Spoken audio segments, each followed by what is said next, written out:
యువజన కెరటం మన ఐటీ శాఖ మంత్రి శ్రీ నారా లోకేష్ గారికి ఇవే మా జన్మదిన శుభాకాంక్షలు. గాలి వెంకటరెడ్డి, హెచ్ఆర్ల సీనియర్ నాయకుడు, విజయనగరం జిల్లా parliamentary TDP BC cell secretary. నమస్తే, వెల్కమ్ టు ఆర్టీవీ.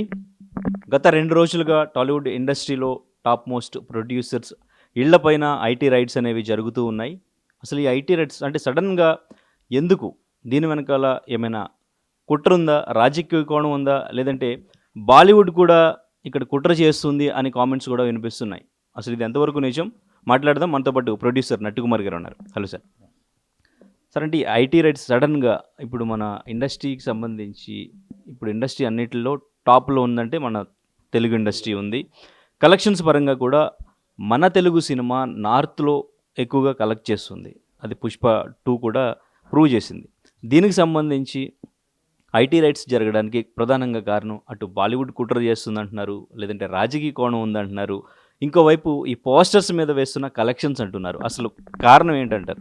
అది కదండి, కుట్ర చేయడానికి ఐటీ రైట్స్కి ఏం సంబంధం ఉంటుందండి? కుట్ర చేయడానికి సినిమా ఆడకుండా ఏమైనా చేస్తే కుట్ర చేస్తారేమో తప్ప, సినిమా ఆడుతుంది ఐటీ రైట్స్ చేయించడానికి వాళ్ళు చెప్తే వీళ్ళు వస్తారా ఏంటి? అది కాదు. మీరు లాస్ట్లో మాట అన్నారే, మొత్తం టోటల్గా ఏదైతే కలెక్షన్స్ కింగ్, ఈరోజు టాప్ 1లో హీరో, టాప్ 2లో హీరో, మా డబ్బులన్నీ ఇక్కడ మై మనీ అంటే మేము ట్విట్టర్లో పెడుతున్నాం. ఈరోజు ఇన్ని వందల కోట్లు వచ్చింది అని ట్విట్టర్లో అంటే ఓన్ మాట. మనం ఓన్గా అనౌన్స్ చేస్తే, బయట వాళ్ళు ఇంతకుముందు ఫ్యాన్స్ అనౌన్స్ చేసేవారు. ఫ్యాన్స్ అనౌన్స్ చేస్తారు. ఆ రోజు ఇన్కమ్ ట్యాక్స్కి ఏం చెప్పారంటే ఇది మాది కాదండి, ఫ్యాన్స్ అన్నీ అనౌన్స్ చేశారని. ఇప్పుడు మనం ఎప్పుడైతే మై ఓన్ మనీ మనం ఎప్పుడైతే మన వెబ్సైట్లో మన ట్విట్టర్లో మనం అనౌన్స్ చేస్తున్నామో మై ఓన్ మనీ కింద లెక్క. మనం తప్పించుకోవడానికి అక్కడ ఆస్కారం లేదు. పలానా డబ్బు, ఇంత డబ్బు వచ్చింది, అది గ్రాసా, నెట్టా, రెంట్లు అన్ని పోను, షేర్ అమౌంటా, అది కొంచెం కన్ఫ్యూజ్డ్. 1831 కోటి షేర్ అమౌంటా అంటే ప్రొడ్యూసర్కి వచ్చిన షేరా, లేకపోతే అక్కడ దాంట్లో మొత్తం ఎంసీలు తీయాలి, అక్కడ జిఎస్టీ, గవర్నమెంట్కి జిఎస్టీ తీయాలి, థియేటర్ రెంట్లు తీయాలి, అన్ని ఖర్చులు తీయాలి, అన్నీ తీసిన తర్వాత వచ్చిన షేర్ అంతా వాళ్ళు లేదు. మొత్తం షేర్ అమౌంట్ 1831 అనుకోండి, 3500 కోట్లు అవుతుంది. ఇది ఇక్కడ నేనేమంటున్నానంటే, మిమ్మల్ని ఎవరు అడిగారు? మిమ్మల్ని ఇన్కమ్ ట్యాక్స్లు అడిగారా, లేకపోతే పబ్లిక్గా అనౌన్స్ చేయమని హీరో అడిగాడా, లేకపోతే మేము పబ్లిక్గా అనౌన్స్ చేయమని మీ ఇంట్లో డబ్బు ఎంత ఉందో, మీ ఎంత సినిమా కలెక్ట్ చేస్తుందో మిమ్మల్ని ఎవరిని అడిగారా? మీకు అంత అవసరం అనుకున్నప్పుడు మీకు ఇన్కమ్ ట్యాక్స్ వాళ్ళకి నిజంగా ఎంత ట్యాక్స్ కట్టాలనుకుంటున్నారో అది మీరు మెయిల్ పెట్టండి. ఈడీ వారికి ఇదిగో ఈ డబ్బు అంతా మాది వైట్ మనీ, ఇదిగోటండి అని మెయిల్ పెట్టండి. మీ హీరో గారికి మెయిల్ పెట్టండి. మీ ఫ్యాన్స్ అసోసియేషన్ ప్రెసిడెంట్కి మెయిల్ పెట్టండి. మీడియా అడగలే మిమ్మల్ని. మీడియా ఎన్ని వందల కోట్లు కలెక్ట్ చేసింది, ఎన్ని వందల కోట్లు మీరు ట్యాక్స్ కట్టారు, ఎన్ని వందల కోట్లు మీ ఇంట్లో బ్యాంకులో డబ్బు ఉంది, ఎన్ని వందల కోట్లు మీరు ఖర్చు పెట్టారు అని అడగల. అంటే మనమే బయటకు చెప్పుకుంటున్నాం. మనమే మొత్తం టోటల్గా ఒక హీరోని మించి హీరో మనం పబ్లిక్ చెప్పుకొని హీరో దగ్గర మెప్పు పొందడం కోసం చేసుకుంటున్నామేమో, మనం తీసుకున్న గోతులో మనమే పడుతున్నామేమో అనేది డౌట్ ఉంది. ఇవన్నీ మీరు పెట్టేటప్పుడు ఆటోమేటిక్గా గత లావాదేవీల్లో మీరు 5 సంవత్సరాల నుంచి సినిమా తీసేటప్పుడు మొత్తం టోటల్ ఇన్కమ్ ట్యాక్స్లో కొంచెం బ్యాలెన్స్ షీట్లు మీరు రాంగ్ వేయొచ్చు, లేకపోతే తక్కువ వేయొచ్చు, ఎక్కువ వేయొచ్చు, లేకపోతే మొత్తం టోటల్గా కొన్ని పేమెంట్స్ అన్ని పెండింగ్ ఉండొచ్చు, సో మనీ ఫైనాన్సర్లు పెండింగ్ ఉండొచ్చు, ఫైనాన్సర్స్కి దీనికి లింకప్ హీరోలు పెండింగ్ ఉండొచ్చు, మనం హీరోయిన్లు పెండింగ్ ఉండొచ్చు. ఈ డబ్బంతా ఇది ఒక చైల్డ్ లింక్. ఈ చైల్డ్ లింక్లో ఎవరు మీరిచ్చిన స్టేట్మెంటు, వాళ్ళు ఇచ్చిన స్టేట్మెంటు రాంగ్ తగిలినా, లేకపోతే మీరిచ్చిన ట్యాక్స్ వాళ్ళు ఇచ్చిన ట్యాక్స్ రాంగ్ తగిలినా, టీడీఎస్ తక్కువ కట్టినా, జిఎస్టీ తక్కువ కట్టినా, ఇవన్నీ కూడా వెరిఫై చేసుకుంటూ ఇది వెరిఫై చేసుకుంటూ ప్రక్రియ మామూలుగా నోటీస్ ఇచ్చి మిమ్మల్ని రమ్మంటారు. ఇది ఇస్ రెగ్యులర్ ప్రయత్నం. ఎప్పుడైతే మీరు 300 కోట్లు 400 కోట్లు కలెక్షన్స్ వచ్చేస్తున్నాయి, మా బ్యాంకులో డబ్బులు పడిపోయాయని మీరు ఎప్పుడైతే అన్నారో ఆటోమేటిక్గా ఏంటిది ఇక్కడ చూస్తే ఆ ట్యాక్సే 2 సంవత్సరాలు 3 సంవత్సరాలు కరెక్ట్గా కట్టట్లేదు, ఎప్పుడు చూసినా వాళ్ళు ఆడిటర్ వచ్చి డబ్బులు లేవు అంటాడు, ఇక్కడ చూస్తే 1000 కోట్లు వచ్చేస్తున్నాయి, ఇదే సమయంలో మన డబ్బు కూడా పట్టుకోవచ్చు కదా. అసలు ఏంటి మార్పు అనేది ఆటోమేటిక్గా ఇన్కమ్ ట్యాక్స్ రైడింగ్కి వెళ్ళవచ్చు. మీరు ఇన్కమ్ ట్యాక్స్ రైడింగ్ అని మీరు తక్కువ అంచనా వేయకూడదు. ఇన్కమ్ ట్యాక్స్ రైడింగ్ అంటే మీకు చాలా 100 సమస్యలు ఉంటాయి. ఇన్కమ్ ట్యాక్స్ ఎప్పుడైతే ఒక రైడింగ్ అంటూ అన్ని బృందాలు వచ్చాయి అంటే దాంట్లో మొత్తం ఇన్ఫర్మేషన్ లేకుండా రారు. నెంబర్ 1 ఇన్ఫర్మేషన్ వచ్చిన తర్వాత వాళ్ళు వస్తే ఈ డబ్బుని మొత్తం టోటల్గా మనం ఉదాహరణ సంక్రాంతి సినిమాలకి 2000 కోట్లు అనుకుందాం, మనం బిఫోర్ పుష్పతో 5000 కోట్లు అనుకుందాం, మనం బడ్జెట్ 2000 కోట్లు సినిమా అనుకుందాం. ఈ 2000 కోట్లు ఎక్కడి నుంచి వచ్చింది, ఎవరెవరు ఫైనాన్సెస్ ఇచ్చారు, ఎవరెవరు ఇచ్చిన వాళ్ళ స్థితిగతులు ఏంటి, వాళ్ళు గతంలో బ్యాలెన్స్ షీట్ ఏంటి, వీళ్ళు ఇచ్చిన డబ్బు ఇన్కమ్ ట్యాక్స్ చూపించారా లేదా, ఆ ఇన్కమ్ ట్యాక్స్ చూపించిన వాళ్ళకి అక్కడ అంత క్యాపబిలిటీ ఉందా, ఆ క్యాపబిలిటీలకు ఎక్కడి నుంచి వచ్చింది డబ్బు, అవన్నీ కూడా మొత్తం టోటల్గా బ్యాంక్ నుంచి వచ్చిందా లేకపోతే బయట నుంచి వచ్చింది, బ్యాంకుకి ఎలాగ ఇవ్వరు కాబట్టి బ్యాంకు లేదు, ఇక్కడ ఈ డబ్బు ఎక్కడి నుంచి వచ్చింది, ఇవన్నీ తీసుకునేదే కాకుండా టీడీఎస్లు కరెక్ట్గా కట్టారా లేదా, ఫైనాన్స్ టీడీఎస్ కట్టి ఇచ్చారా లేదా, హీరోయిన్లకి టీడీఎస్ కట్ చేసి ఇచ్చారా లేదా, మళ్ళీ హీరోలకు టీడీఎస్ కట్ చేసి ఇచ్చారా లేదా, ఎంత మనీ, ఎప్పుడు మనీ, ఎలా మనీ, ఇవన్నీ ఒక డిఫరెంట్ కాలిక్యులేషన్స్లో ఉంటాయి. అది అక్కడ అవ్వాలి మొత్తం టోటల్గా విదేశాల నుంచి ఏమైనా డబ్బు వచ్చిందా, విదేశాల నుంచి ఏమైనా డబ్బు వెళ్ళిందా, ఆర్బీఐ అప్రూవల్ ఉందా లేదా, ఫైనాన్స్ సెక్రటరీ ఆల్రెడీ అప్రూవల్ ఉందా లేదా, ఎందుకంటే మనకు కొన్ని కోట్ల రూపాయలు దాటిన తర్వాత finance secretary central government approval కావాలి, ఆర్బీఐ అప్రూవల్ కావాలి, ఇవన్నీ రూల్స్ అండ్ రెగ్యులేషన్స్ ఉన్నాయి. అవన్నీ రూల్స్ అండ్ రెగ్యులేషన్స్ మనం తీసుకున్నావా లేదా, ఎక్కడైనా పొలిటికల్ లీడర్ సొమ్ములు దీంట్లో ఉన్నాయా, లేకపోతే ఎక్కడైనా మినిస్టర్ల సొమ్ములు దీంట్లో ఉన్నాయా, ఎమ్మెల్యేల సొమ్ములు దీంట్లో ఉన్నాయా, లేకపోతే ఐఏఎస్ మాజీ ఐపీఎస్ కానీ లేకపోతే ఈ present IAS IPS government officers ఎవరైనా దీంట్లో సొమ్ములు ఉన్నాయా, వాళ్ళ ఫ్యామిలీస్ సొమ్ములు ఏమైనా ఉన్నాయా, అవినీతి నిరోధక శాఖ మళ్ళీ దీంట్లో ఎంటర్ అవుతుంది. అలాగే అక్కడ మనీ ల్యాండింగ్ వస్తే మనీ ల్యాండింగ్ ఈడీ ఎంటర్ అవుతుంది. ఇవన్నీ కూడా మొత్తం టోటల్గా ఎంక్వైరీ అయిన తర్వాత ఇన్కమ్ ట్యాక్స్ అవ్వచ్చు, ఇంకోటి అవ్వచ్చు. అంటే ఒక సైడ్ రైడింగ్ ఎప్పుడు కూడా చాలా ప్రక్రియ నడుస్తుంది. అందుకనే మనం చాలా జాగ్రత్తగా ఉండాలి. మనం తీసుకున్న గోతులో మనం పడ్డామంటున్నా, మిమ్మల్ని ఎవరు అడిగారు, ఈ కలెక్షన్స్ అని మిమ్మల్ని అడిగారు ఎవరన్నా? ఇప్పుడు దిల్ రాజు గారు అవ్వచ్చు, నా మీదే కాదు రైడింగ్, అందరి మీద జరుగుతుంది రైడింగ్, ఎవరి మీద జరగలేదయ్యా నాయన దిల్ రాజు గారు, మీ ఫ్యామిలీ మీద, మీ పార్ట్నర్స్ మీద, మీ మీద జరుగుతుంది, మీ మీద కాకుండా మా మైత్రి వాళ్ళ మీద జరుగుతుంది, అభిషేక్ అగర్వాల్ గారు ఫైనాన్స్ కాబట్టి ఆయన మీద జరుగుతుంది. దయచేసి ఇండస్ట్రీ మీద జరగట్లా, ఇండస్ట్రీ అందరినీ ఎవరు టార్గెట్ చేయలే. అంటే ఇక్కడ మీరు మెయిన్గా చెప్పిన దాంట్లో ఇంతకుముందు ఇన్కమ్ ట్యాక్స్ పెండింగ్ ఉండడం, సో ఇదొకటి మెయిన్గా చెప్తున్నారు. అండ్ ఇంకా పోస్టర్స్కి సంబంధించి కూడా, సో ఇప్పుడు 2000 కోట్ల వరకు వచ్చిందని చెప్తున్నారు. సో దీనికి సంబంధించా లేదంటే మెయిన్గా పెండింగ్ ఉంది ఇన్కమ్ ట్యాక్స్ దాదాపు 270 కోట్లు, 140 కోట్లు ట్యాక్స్ జిఎస్టీ పెండింగ్ ఉంది అంటున్నారు, అదంటారా? ఇవన్నీ ఊహగానాలే. ఇది ఆల్రెడీ ఇన్వెస్టిగేషన్ ఆఫీసర్ ఆల్రెడీ బయట పెడతారు, వాళ్ళు ఏమనేది వాళ్ళ ఇన్వెస్టిగేషన్ ఆఫీసర్ బయట పెడతారు. నేను ఏమంటున్నానంటే పబ్లిక్గా మిమ్మల్ని ఎవరు అడగలేదు కదా, మీరు అడగలేనప్పుడు మీరు మరి ఇన్వెస్టిగేషన్ వాళ్ళు ఇన్వెస్టిగేషన్ చేసుకుంటాడు, మనం ఏం మాట్లాడడానికి లేదు. ఇప్పుడు ఇన్వెస్టిగేషన్ నడుస్తున్నప్పుడు మనకు రైట్ లేదు ఏం జరుగుతుంది ఏంటి అనేది. అయితే ఇన్వెస్టిగేషన్కి వచ్చేటప్పుడు మన ఊహాగానాలు మాత్రమే. అయితే పుష్ప 2 కలెక్షన్ సంబంధించి సార్ ఇప్పుడు 500 crores బిలోనే ఉంది కలెక్షను. ఐటీ ఆఫీసర్స్ ముందు ప్రజెంట్ చేసింది అయితే కలెక్షన్ ఎంతే చూపించారు, 200 crores వరకు అయితే 1800 crores వరకు అయితే చూపించలేదు అని చెప్తున్నారు. ఇందులో నిజం ఉందంటారా? ఏమండి చిన్న మాట అడుగుతాం, ఆంధ్రాలో బ్రేక్ ఈవెన్ కాలే, తెలంగాణలో కమిషన్ వచ్చింది, తమిళనాడులో బ్రేక్ ఈవెన్ కాలే, కేరళలో బ్రేక్ ఈవెన్ కాలే, నార్త్ ఇండియాలో సూపర్ కలెక్షన్స్ వచ్చాయి. ఇప్పుడు సినిమాని మనం ఎంతకు పెట్టామో దానికి బడ్జెట్కి లాభాలు వచ్చాయి, కాకపోతే ఇక్కడ ఎక్కువ రేటు అమ్మడం వల్ల ఇప్పుడు బ్రేక్ ఈవెన్ అవ్వకపోవచ్చు. కానీ అంతంత మార్కులు నాకు వచ్చాయంటే నేను నమ్మట్లే. ఇవన్నీ మరి గతంలో కూడా అన్నీ అలాగే వేశారు, ఇవన్నీ కూడా చూడాలి, అలాగ వేయకూడదు. కరెక్ట్గా మరి వాళ్ళు ఎందుకు చూపించారో వాళ్ళు అంటే అఫీషియల్గా వాళ్ళు వెబ్సైట్లో చూపిస్తున్నారు కదా, మరి చెప్పకుండా అలా చేయకూడదుగా. కానీ దాంట్లో ఒక మిట్టుకుంది, మేము గ్రాస్ చూపించామని చెప్పొచ్చు, మేము మొత్తం ఖర్చులు తీయలేదని చెప్పొచ్చు. ఆ ఖర్చులకు మనం అదే అంటున్నాను కదా, ఖర్చులు ఇవన్నీ కూడా డిఫరెంట్ ఉంటాయండి.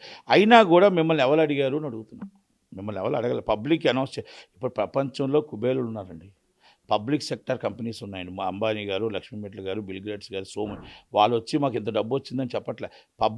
ఆల్రెడీ పబ్లిక్ రిలేషన్తో ఉంది కాబట్టి ఆల్రెడీ వాళ్ళ వెబ్సైట్లో పెడుతున్నారు, ఈరోజు ఇంత మన బ్యాలెన్స్ షీట్ పెడుతున్నారు, ఇంత లాభం ఉంది, ఇంత నష్టం వచ్చింది, ఇంత లాభం వచ్చింది, ఇంత వచ్చింది.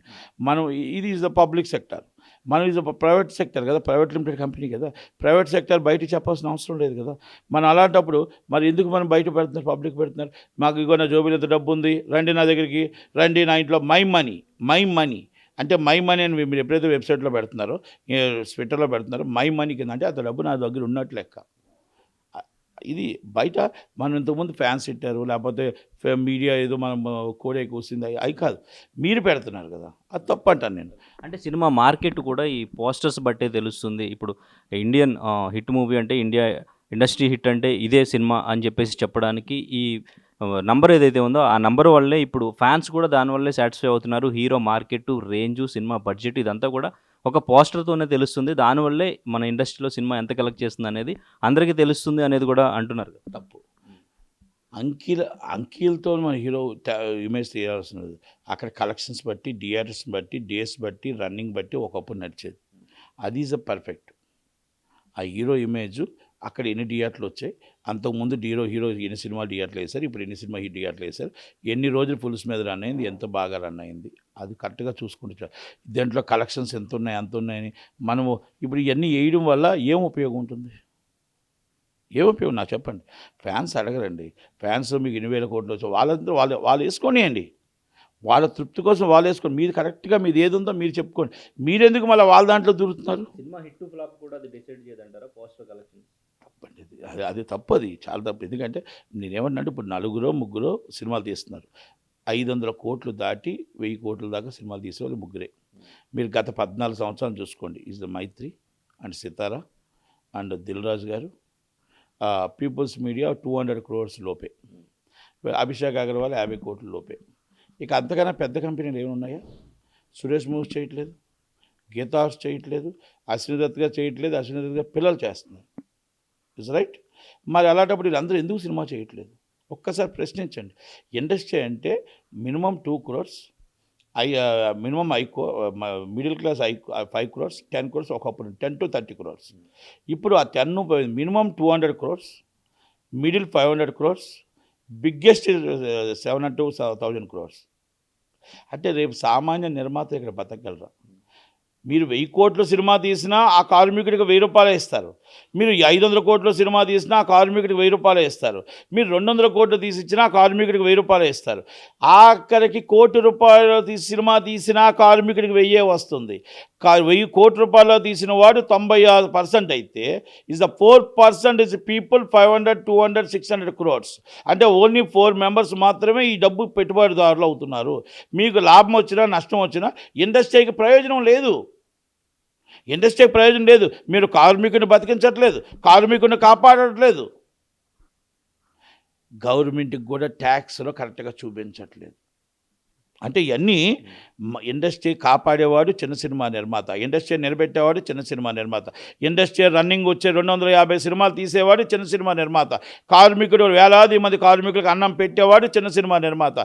మీరు ఎప్పుడో 3 సంవత్సరాలకు ఒక సినిమా, 10 సినిమాలు 3 కంపెనీలు మాత్రమే తీస్తున్నారు. 3 కంపెనీలు ఇంటూ ఒక కంపెనీలో 500 మంది జనం ఉంటే 500 ఇంటూ ఆ హీరోకి తగ్గట్టు రెగ్యులర్ పీపుల్స్ వస్తున్నారు. హీరో పెద్ద ఇల్లు కడితే ఇంకో ఆ కింద ఉన్న వాళ్ళు చిన్న ఇల్లు కడుతున్నారు. లేని వాళ్ళు 95% ఏ రోజు కూలి ఆ రోజు 1000 రూపాయలు తీసుకుంటూ 1200 తీసుకుంటూ బతుకు జీవుడా అని బతుకుతుంది ఇండస్ట్రీలో. మరి వాళ్ళ కోసం పట్టించుకోరా? ఇవన్నీ కూడా వాళ్ళ మీద ఈ ప్రభావం పడుతుందా పడదా? మీకు మార్కెట్లో 500 కోట్ల సినిమానే చూడాలని ప్రజలు వెళ్ళిపోతే మనకు సామాన్య ప్రజల పరిస్థితి ఏంటి? మీరు దానికి కూడా ఒక్కసారి అర్థం చేసుకోవాలి కదా. తీయండి. మేము సినిమా ప్రపంచ చిత్రపటంలో తెలుగు ఇండస్ట్రీ ఉండాలి. అప్పుడప్పుడు మీరు సినిమా తీస్తూ చిన్న సినిమాని కూడా బతకనివ్వాలి. మీరు అప్పుడప్పుడు మీరు సినిమాని తీస్తూ ఇండస్ట్రీ కూడా బతకనివ్వాలి. మీరు ఇలాగే ఫేక్ పబ్లిసిటీలు పెట్టుకుంటూ ఈరోజు ఇన్కమ్ ట్యాక్స్ రైడింగ్ వచ్చింది. ఈజ్ రైడింగ్ వాళ్ళ రైట్. అది వాళ్ళు రైట్ చేసుకుంటూ వాళ్ళు నిజంగా తప్పు ఎవరు చేశారు, ఏం చేశారు, గతంలో బాకీలు ఉన్నారా లేదా, మ్యాంగో మ్యూజిక్ వాళ్ళది ఏమైనా వచ్చిందా ప్రాబ్లం, ఇంకోటి ఏమైనా వచ్చిందా, లేకపోతే ఇంకో కార్పొరేట్ కంపెనీస్కి ఏమైనా వాళ్ళ లావాదేవీలు ఏమైనా తేడా వచ్చిందా, ఇక్కడ తేడా వచ్చిందా, వాళ్ళంతా బ్యాలెన్స్ షీట్ ఏమైనా వచ్చిందని వాళ్ళు ఎంక్వైరీ చేసుకుని ఇన్వెస్టిగేషన్ చేసుకోవాల్సిన రైట్ వాళ్ళకు ఉంది. కాబట్టి మనం దాంట్లో మాట్లాడడానికి ఎవరికి ఏం లేదు.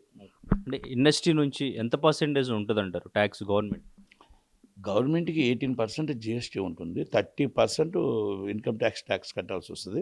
దాంట్లో ఏపీ గవర్నమెంట్, తెలంగాణ గవర్నమెంట్ 35% ఎంతో మనకి ఏపీకి ఉంటే తక్కువ డబ్బులు సెంట్రల్ గవర్నమెంట్కి ఉంటాయి.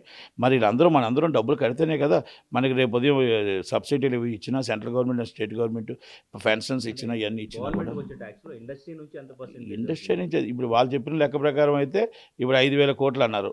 మొన్న ఎంతో పని చెప్పిన ప్రకారం 3,000 కోట్లు వేసుకుందాం అంటే వాళ్ళు చెప్పిన ప్రకారం చెప్తున్నాను, అంకిల్ గారిడి చెప్తున్నాను.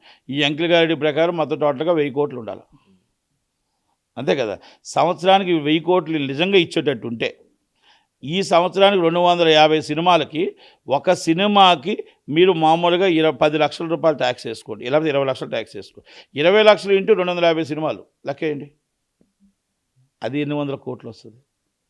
అంటే చిన్నవాడిదే దీంట్లో ఎక్కువ ట్యాక్స్ వస్తుంది. నిజాయితీగా కట్టేవాడు మధ్యతరగతి వాడే కడతాడు, నిజాయితీగా కట్టేవాడు చిన్న సినిమా నిర్మాతే కడతాడు. పెద్దవాడు ఆర్భాటానికి, అంగుకి, ఈవెంట్లకి, ఈ ప్రోగ్రామింగ్కి జనాలు పడిపోవడానికి, వాళ్ళని చూసి అమ్మో హీరో వచ్చాడు, అమ్మో పెద్ద ప్రొడ్యూసర్ వచ్చాడు అనుకోవడమే తప్ప వీళ్ళ వల్ల మనకి ఏ లాభం లేదు అని అర్థం. అంటే నాకు అర్థమయ్యే అర్థం అది. 96 మంది ప్రజలను కాపాడుతారు, 96 మంది ట్యాక్స్ కరెక్ట్గా కడతారు, 96 మంది సినిమా 250 సినిమాలు తీస్తారు నిర్మాతలు, కాస్త కోస్తా 18% GST, TDS ఇవన్నీ కరెక్ట్గా కడతారు. మరి వీళ్ళు కట్టకపోబట్టే కదా బయటకు వచ్చింది అంటే నేను అంటుంది. ఇది తర్వాత వాళ్ళు ఎంక్వైరీ చేస్తారు, తర్వాత ఎంక్వైరీ చేసి ఎలా జరుగుతాయి. ఇండస్ట్రీకి ఇది మంచిది కాదు, ఇండస్ట్రీకి ఇది కరెక్ట్ కాదు, ఇండస్ట్రీకి ఇది ఈ పాలసీ అనేది ఇలాగ మనం ఇంత వచ్చింది 200 కోట్లు వచ్చే 200 కోట్ల సినిమా తీస్తున్నాం అని చెప్పడం కూడా కరెక్ట్ కాదు. మీరు పాన్ ఇండియా మూవీ తీయండి, పాన్ ఇండియా మూవీ ప్రపంచ చిత్రపటాల్లో పెట్టండి, ప్రపంచ చిత్రపటంలో తెలుగు తీయని తీసుకొని తెలుగు ఇండస్ట్రీ తీసుకొని పెట్టండి, అన్నీ బాగానే ఉంటాయి. కానీ మిమ్మల్ని ఎవరు అడిగారు ఈ కలెక్షన్ చెప్పమని, మిమ్మల్ని ఎవరు అడిగారు నష్టం వచ్చిందని చెప్పమని, మిమ్మల్ని ఎవరు అడిగారు లాభం వచ్చిందని చెప్పమని. లాభం వస్తే మీడియాకి ఇవ్వం, నష్టం వస్తే మీడియా ఇవ్వదు, నష్టం వస్తే మీకు ఎవరు ఇవ్వరు. నష్టం వస్తే నిర్మాతకి, లాభం వస్తే మీ పార్ట్నర్స్, మీ డైరెక్టర్లు, ప్రొడ్యూసర్లు ఎవరైతే పార్ట్నర్స్ వాళ్ళు పంచుకుంటారు. నష్టం వస్తే ఒక నిర్మాతకు మాత్రమే నష్టం వస్తుంది.